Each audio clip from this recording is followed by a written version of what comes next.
nga mga kalapatids, good morning sa inyo lahat. At panibagong araw, panibagong vlog na naman nga tayo.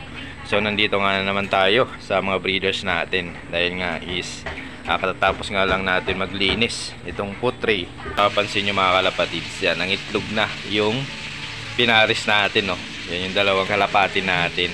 So yun, baliin yung itlog nila. Ayan, no?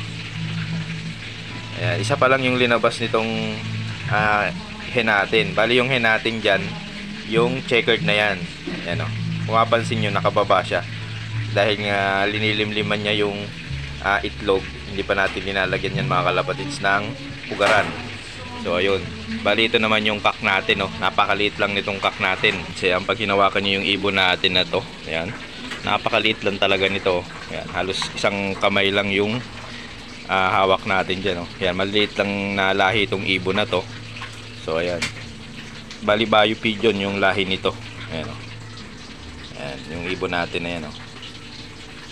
Ayan, maliliit lang na lahi. Yan yung mga ganda sa karera mga kalapatids, yung maliliit lang. Ayan, para magaan lang sila sa liparan. Ito naman sa baba natin, ayan, nangitlog tong isang breeder natin na hen, o. Ayan, kaso nga lang, ayun, o, basag na. Ayan, kinain ng mga kasama niyang ibon. Ayun, o. So, ito, kinain nito, itong napakasungit na to. Ayan. Kinain niya yung itlog nito. Ayan, kaya basag-basag na yun. Pansin nyo, basag na yung itlog. Bali ito naman yung hen. Ito yung nanay nila Oragon, yung ibon natin na yun. Bali yung pinagbangka pa rin natin silang dalawa. Kasi maganda nga umuwi yung ibon na yun.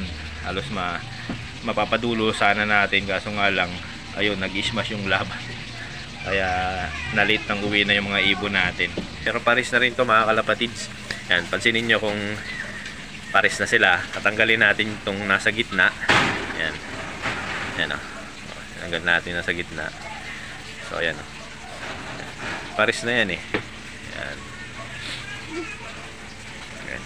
Yung mga kalapatids, ayan, o. Ayan. Ayan, o. Hindi sila nag-aaway. Yan, ibig sabihin, magpapares na itong ibon natin.